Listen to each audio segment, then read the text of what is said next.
And if you were to try to get the gravitational waves out of them, this is what you see. Initially, there's a transient that is an artifact of initial data. And then as the objects are coming closer and closer to each other, you'll see a stronger amplitude manifested in the colors and a more rapid rotational rate. And again, the merger will take place, and the object will very quickly radiate its excess structure so rapidly that very soon you start seeing the numerical noise given by the grid that is underlying the simulation. And the gravitational waves look like so. It's just a sinusoidal chirping wave. So again, forget about that. So that's an artifact of the initialization. Then you have a very clean sinusoidal wave that goes up in frequency and amplitude. And if you were to zoom in right here where the merger takes place, this is what you see. So even nonlinearities are doing something, but not enough to completely disrupt that very simple-minded picture that you could have guessed from the early on. And maybe on the talk on Friday, I'll just put a kind of a tongue-in-cheek explanation of what that could be. So let me just give you some very basic observations of what you get, not just from this binary system that was detected, but in general for binary black holes. The first thing is that what we noted, that the gravitational waves are not overly complicated. On the top right, I'm showing the gravitational wave that is consistent with the one that was observed in this event. If you actually try to estimate how much energy was converted in energy, well, how much energy was produced in the system, in this collision, and it's about 5% of the total initial mass, but the relativity doesn't have a preferred scale, so you can scale this, the total mass of the system up and down, and you get generic answers.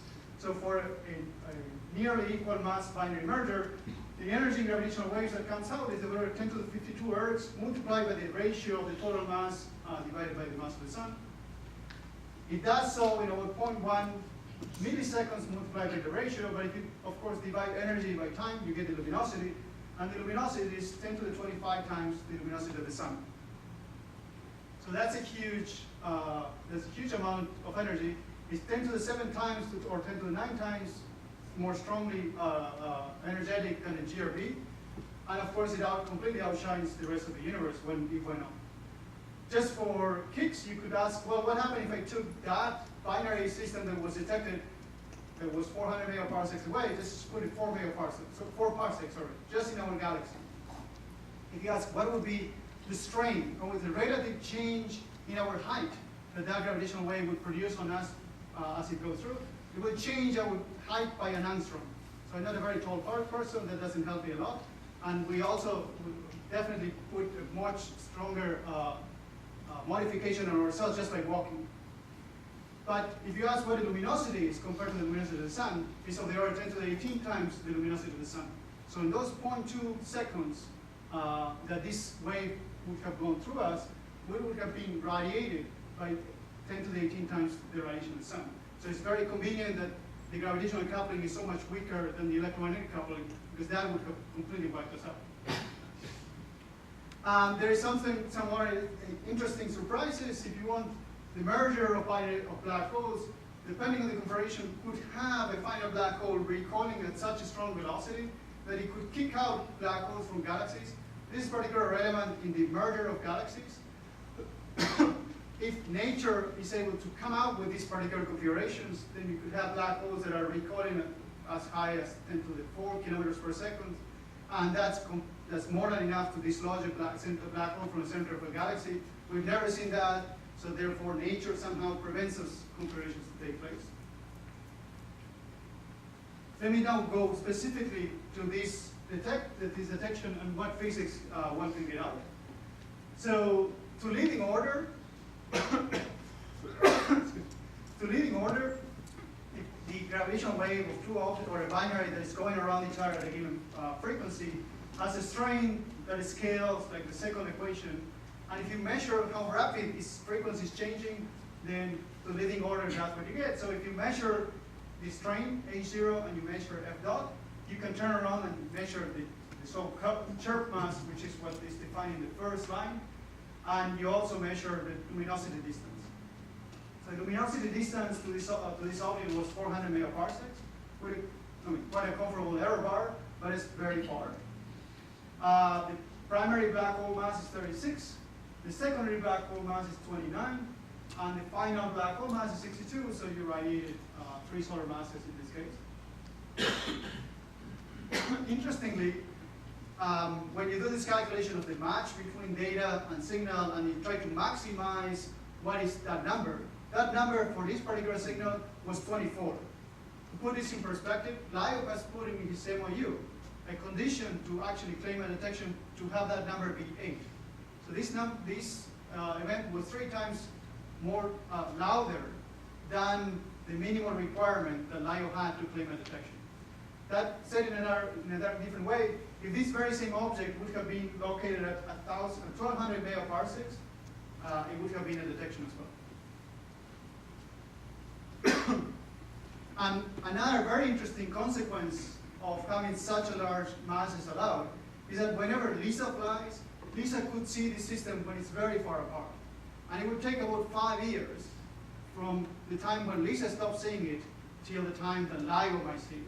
So this would be an awesome prediction, that you get a signal in the LISA detector, and you say, well, you know what, 5 years from now, in this direction of the sky, a gravitational wave would come through. And the other, let's see. So one of the implications that this detection is that, well, first, it did not quite mess up with the rates. I said the rates are very, very unknown, very highly unknown. But as opposed to binary neutron stars, where we had, in the worst case scenario, 4 10 to the minus 3 or 4 to 3 per year, for the case for black holes was about the same, except that the left bracket was 0, because we have never seen to that point a binary black hole system. So now this system basically means that you know that the rate should not be 0. And we're waiting, maybe in a couple of weeks, LIGO will come out with a final full analysis of the data. The paper only included 14 or 16 days of analysis, but they ran for 4 months, of which 2 months or thereabouts was roughly coincidence detection or coincidence running of both detectors. So we have 2 months worth of data, and they will come out with new answers. And there are rumors all over the place, but let me just not comment on those. Because now we know that such a high mass binaries exist, you can revisit how far could we see black holes. Before, when people did not quite put a lot of money in thinking that these very highly massive black holes existed, the expectation was that you could see to about at most a gigaparsecs for binary black holes. Now you could begin to see them perhaps all the way to 3 gigaparsecs. So that's huge. And it begins to allow people to do cosmology.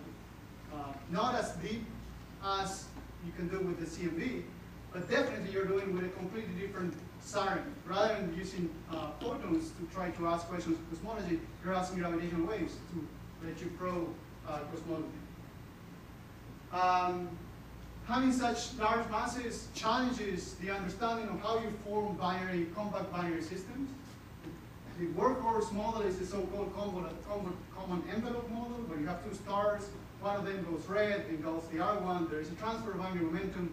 Eventually, each one goes supernova, and then you have a binary. It can still be done, but it gets a bit harder to actually try to get such large masses. So now people have gone on the race to try to come up with new models that go from very sound to very crazy. Everything is on the table now to try to explain things like this. And extremely interesting, at least for me, is the spin. The spin is 0.67. Remember I showed you this simulation? That was the first simulations of black holes, binary black holes that France did back in 2005. If that was equal mass black hole merger with no spinning whatsoever in each individual black hole, guess what the final spin is of that simulation? Is 0.67. 0.67 is a very weird spin for all of us that have been working with binary black holes for a long time, because it essentially means you either have, for the case of nearly equal masses, it either means that your individual black holes have essentially no spin to begin with, or their spins were exactly contrary-aligned. That's an unstable configuration already in Newtonian theory. So somehow, nature either produces these black holes with very low spin, or they find a way to lose their spin along the road. For that, okay, you need to get creative, and people in particle physics have put out papers on this. We know a very well known process by which you can tap angular momentum from black holes. That's the process of superradiance. And if nature or the universe is filled with a light massive scatter field, that massive scatter field could tap into the angular momentum of the black hole and take energy out and take the spin out. Of course, this is one of these crazy ideas, but this is one of the messages I want to keep homing in this talk, that now there's a whole new open window to ask questions. Even if they're crazy, you can go after some of these questions and then try to come up with constraints that as more detections come out, you can actually debunk some of the ideas or begin to see that some of them might actually have an opportunity to be correct. And the last thing, just a side comment, really an electromagnetic counterpart, I mentioned that binary black holes for stellar mass objects, again, if you think of the common envelope model, you actually blew up two stars. There were two supernovas going on. The idea is that all these kind of basically cleans up anything, any material that is around the black holes. So it's very strange to think that two black holes coming together in vacuum will be able to shine electromagnetically. And there is a reported measurement by one of the Fermi cameras of a counterpart in the electromagnetic side that is supposedly connected to this event. Not many people believe it, and it may be wrong, it may go away, but again, it's one of these things that if you actually begin to see that there is a pattern here, now it's going to be a real challenge for theoretical physicists to try, or an astrophysicist to try to understand and come up with a model that involves two black holes and somehow shines. Again, I'm not spending time on that because I think it's going to go away, but it's an interesting thing to keep an eye on. So let's go to fundamental questions, because again, one of the things we said, we want to build this to go after some of these questions that I laid out at the very beginning of the talk. So, to the extent that we have tested gravity, we have to remember in which regime can we test that gravity is described by general relativity. Of course, we have a very strong theorem in the back. So as Weinberg has shown, that if you require the graviton to be described by a massive spin 2 field, and you add different dimorphism invariants, you end up with the linear resonance equation. There is nothing else. Well, but what if you actually allow the spin to have some mass? Then things can change. There are many other options for what the gravitational theory might be. If you also allow that to say that in addition to the massless spin 2 field, there is a master or massive scatter, then you could have other channels for gravitational interactions. And there are theories that describe that. And the problem, and we heard this morning as well of some alternative theories that people, especially in the cosmology camp, are actively working with. At the level of what really happens in that very nonlinear regime where we have seen the merger take place, essentially none of those theories have still a well-defined initial value problem. None of these theories I would consider, and with all the respect I can gather, relevant at this moment for the nonlinear regime, because they are all filled with instabilities. There is only one family of theories that would pass that criteria, and it's the so-called scalar tensor theories of gravity. So when I said we only were prepared with one alternative theory to actually see what would happen in the very nonlinear regime, so there's only one answer of how gravity might actually differ. And unfortunately for those theories, binary black holes would behave in those theories exactly the same way as in general relativity. It takes a non-vacuum scenario, it takes at least one star to come up with new phenomenology, and I'll show you one quick example. Okay, so let me just move on to this one. So if we actually go and try to get a handle on that non-vacuum binaries, and the reason for that is a twofold. One is because as far as we know of alternative theories, the only one that presents some non-trivial difference in dynamics is the scalar tensor theories. And again, I'm not pushing these theories, I'm just saying of everything that theorists have come up with, that's the only theory so far that is amenable to actually ask this question. So we're going to take it as a poster child of what else could happen. So, but in order to see what else would happen, we need a non-vacuum binary. And so we're going to have to go to a scenario that at least involves one star. And the important additional consequence of involving at least one star is that now we can have an electromagnetic counterpart.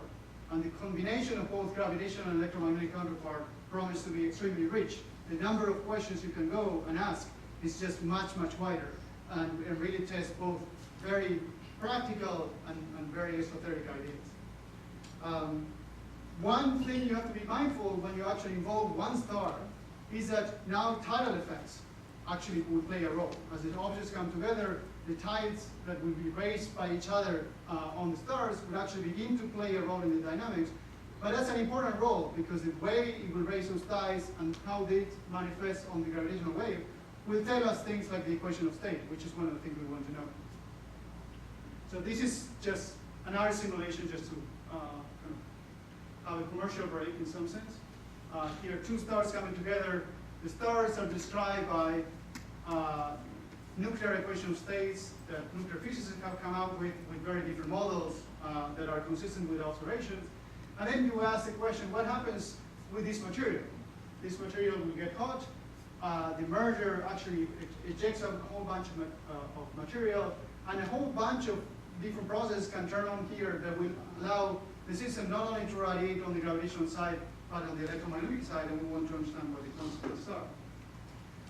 As I said, the gravitational waves are essentially, when they're very far apart, you can describe them by point masses, but as they get closer, tidal effects show up, and these are three waveforms of three different systems. The total mass of the system is exactly the same, but as they get closer, the different equation of states actually describe masses, the same masses but different radii, and the fluffier star is the one that begins to react first, the one that has the largest radii, the one that deviates first from the R2, that's the red, then you go to the black, and finally you go to the blue.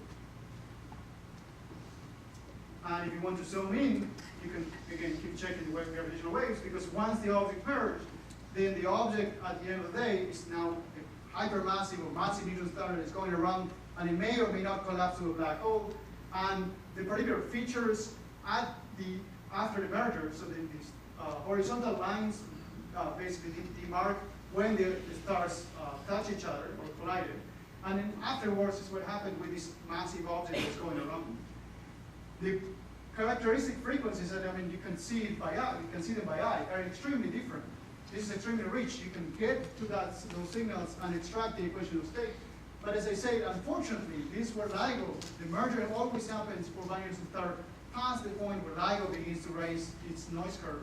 So you actually, even though you can see things with the naked eye, LIGO has become kind of deaf or blind at that point, which is another reason why electromagnetic counterparts are very interesting or important, because it might be that the read-write information that you want to get out is only available if you have electromagnetic counterparts, or if electromagnetic counterpart information help the little that you are able to get on the gravitational wave. This is just a plot so that you see for a different equation of state how they compare, or when is it that they begin to differ with respect to different noise curves of LIGO. So the standard eventual design sensitivity of LIGO is that curve that goes up there. So you obviously see that nothing will be seen by LIGO. If you begin to then reconfigure it in a different way, then this is the other curve, and you begin to see a little bit of information. But that's just to stress as we move on, further refinements on the detector level will actually be required to go and resolve the high frequency range where a lot of interesting physics is going on. But we also have been pushed by the signal, which is very massive, which happens at a very early side of frequencies. So we need to push the window of LIGO both to lower frequency to higher frequency and bring the noise down.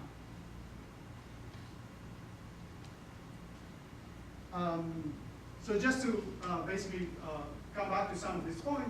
So as I said, if you want to use this signal, most of what we keep seeing from LIGO is of this type, is of the binary black hole, because we are unfortunately on the low end of the spectrum of the number of binary star black hole neutron stars that we may see. We're going to have to do as much as we can with this kind of signals. And so, for instance, this is what I alluded to before, just by seeing how fast the gravitational wave decays afterwards, you can begin to rule out theories or models out there to kind of replace black holes by gravastars, boson stars, things are called mimickers as well. Many of them fail to decay fast enough to actually reconcile the observation. But there is another option, which is this object that is not really fast to decay itself away. Maybe it's very fast to destroy itself. Maybe it deflagrates. Maybe you have like a supernova where you just destroy the central object that's just been formed. And that will also have a very quickly decaying quadrupole, and therefore the gravitational wave will shut off.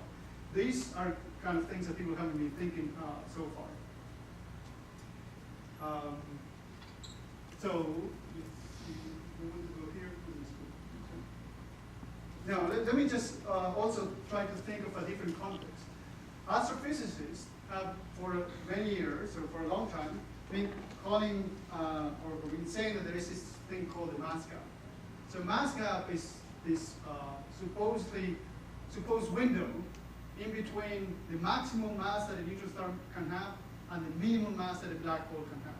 And this is a window that lies roughly between 3 and 5 solar masses. Supposedly there's nothing in between. You cannot make black holes more than that, nor can you make neutron stars higher than that.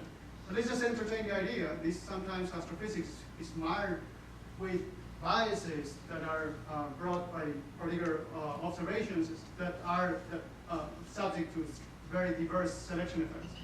So let's just at least entertain the idea, what happens if we have black holes of 1.4 solar masses, just as the observations of neutron stars? Can LIGO tell them apart?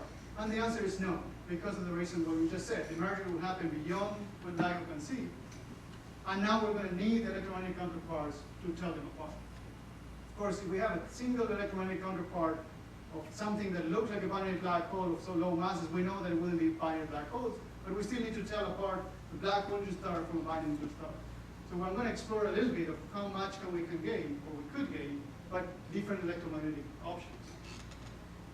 The problem with electromagnetic options is there is where we left the very nice, comfortable regime of general relativity where we can set c equal 1, 2 pi equal 1, forget about the 8 pi and h bar, etc. We actually plunge into physics. We need to worry about what is the matter doing, what is going on with the magnetic fields that are typical of the star, what differences do equations play, and now we have to be very mindful of a lot of things that could happen when, say, if you actually collide two objects and you're releasing a whole bunch of material out, then there are many, many processes that could generate an electromagnetic counterpart, but different frequencies will have to go and escape this media that is surrounded by barriers. It's completely polluted. So this is where astrophysics gets extremely messy, and different models are always, for any observation, there is more than one model. And eventually, you converge to one that is preferable because the data keeps taking you in that direction. We're very far from that in the regime of binary systems. Again, let me just put it in perspective, pulsars. We have seen pulsars over 4 decades ago. And we still don't understand today how a pulsar radiates, even though we know they radiate extremely sharply. The timing is very well observed. We're going to use pulsars to try to detect gravitational waves, yet we don't know the process. So if we don't know the process of a pulsar, what are the chances we're going to know how a binary neutron star or black hole star will radiate? So we're going to have to try to home in on what are the most clear smoking gun options that we can take that will tell us one way or another. So in particular, with pulsars, even though we do not have a preferred model for the gamma rays and high X-rays that pulsar emits, there are a few options out there that more or less all are consistent with observations. And these are observations of in the gamma rays of two particular pulsars. They have this kind of cone structure. And different models call for different places in the vicinity of the neutron star where you could be accelerating particles. And as the neutron star goes around where the dipole that is misaligned with its angular momentum direction, then it actually helps to explain this structure. But if a pulsar can do that, of course, a binary star can do it as well. Because you have two magnetized neutron stars. As they're going towards each other, you're going to compress the magnetic fields and the magnetospheres around each of them. And you can actually begin to see that as the merger takes place, there is a very strong point in luminosity that is induced by the system. So you can then say, given the models I think I trust from the pulsars, can I look at what is going on in the binding to star and predict what might be seen? And this we have done, and it actually has very different connotations. I'm not going to go through all the details. So one is, suffice to say, that as the binaries get closer and closer, the interaction between the individual magnetosphere gets stronger and stronger, and you actually have what I would call, or we've been calling a pulsar on steroids, because you're making the pulsar go stronger and stronger, rotating stronger and stronger, and the magnetic field getting enhanced by compression. So if LIGO tells us where to look, remember LIGO will be seeing the signal for a very long time. A binding to star system, as it goes through the LIGO window, takes about half an hour. And the LIGO faults have become so good, or the LIGO scientific collaboration have become so good, that maybe within the first 20 minutes, they will be able to tell, we know a system is about to merge in that direction point. So now you can go and point and try to hunt for something that looks like a pulsar that is on steroids, but actually is ephemeral. It lasts for a very short time. This is on the order of tens of milliseconds. So this is a challenge, but the payoff of the challenge is very important. Not only because we will have a counterpart to, and a very clear counterpart to the gravitational wave, but also this counterpart might actually tell some of these theories apart. Remember I said we have a different theory where some new effects happen because they are mediated by a scalar field that actually violates the strong equivalence principle. And the merger takes place at a completely different rate. So the top curve on the right, the green and the black, essentially are telling you how rapid two objects are going to merge together if they were described by general relativity or by this theory with a very weak coupling. But as you increase the coupling, the merger happens a lot faster. So if you actually catch this pulsar that is sweeping much rapidly, you may begin to build some confidence that perhaps the gravitational interaction is not described by general relativity, but maybe something else. And again, I stress this is important because LIGO has stopped listening at this point. Its noise has gotten to be so bad that you essentially have to, ironically, turn back to the whole Taylor binary pulsar, where you saw something with gravitational waves for a long time, and eventually you go back to the electromagnetic counterpart to try to ask a deep question. I describe one more example and then I'll finish. When the merger happens, you have a really violent collision. These objects, the black holes, the binary stars, the black stars, are colliding at a very large fraction of the speed of light, 30 to 50% of the speed of light. So imagine now two objects with the mass of the sun, but say with a radius of about 10, 15 kilometers, colliding at such a large speed, a heck of a lot of things happen. In particular, you create tons of neutrinos. These objects will radiate extremely copiously in neutrinos. Unfortunately, and this is like 10 to the 54 ergs, and these are for different equation states, the violence of the collision varies slightly. Unfortunately, the difference in neutrinos are not so clear-cut that if you actually were to detect them here on Earth, would be able to tell you what the equation of state of the system is. Nor can these systems be so far in order to ensure detection. So you will have to be in the local neighborhood. So neutrinos will not do it. It would be great if we can detect them, but generically we're not going to get neutrinos from the system. We're not going to detect neutrinos produced by the system. But this collision produces a whole bunch of ejectons. Roughly, depending on what system you're talking about, of the order of 1% of a solar mass to 0.1% of a solar mass gets sent out. This is very neutron-rich material. And this material undergoes the so-called neutron capture processes, through the R processes. You actually generate a whole bunch of elements higher and higher on the table, called higher atomic mass number. So much so that maybe an amount equivalent to a few Earths of gold is produced by a result of this one of these mergers. And once you get to very high atomic number, you actually generate lots of elements that are radioactive. And when they decay, they give a very precise signal that people can go and look for. And again, I'm not going to go into these details, but we have understood that if you have a merger that is of equal mass or equal masses, only these neutron stars that have equation state that give you the smallest radio will be able to radiate with a clear signal in the infrared. Otherwise, we'll stay in the ultraviolet. So this is another example.